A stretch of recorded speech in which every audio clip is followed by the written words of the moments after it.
tantsisid ja tantsi!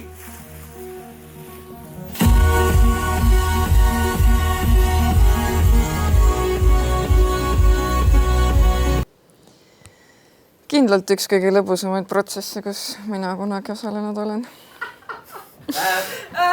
Väga palju nalja sai. Mina tuleksin seda lavastust sellepärast vaatama, et see on väga vabastav.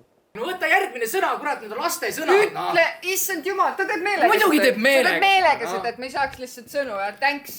Mida sa kulged nüüd seal? Kus sa ei pea midagi ette teadma, sa saad lihtsalt istuda, nautida ja see annab sulle kindlasti midagi tagasi ja see on väga vabastav, kui sa ei tea mitte midagi. Sa saad lihtsalt hetke olla. Tulin linnast lumesadu teedele. Mine, täi! Sellel lavastusel on natuke ühist sotsiaalmeediaga ja just selle kandi pealt, et samamoodi nagu Instagramis on info hästi kiirelt vahetub, samamoodi on siin lavastuses.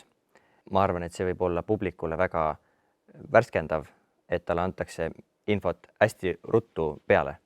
Vormiliselt on siin väga suur rõhk mõttevoolul. Tahad mitu last? Ehk siis, kuidas inimese mõte jookseb. Tavaliselt see jooksebki väga katkendlikult, seal ei ole mingisugust loogikat. Või siis, kui see loogika on, siis seda on väga raske läbi närida, mis see loogika seal on.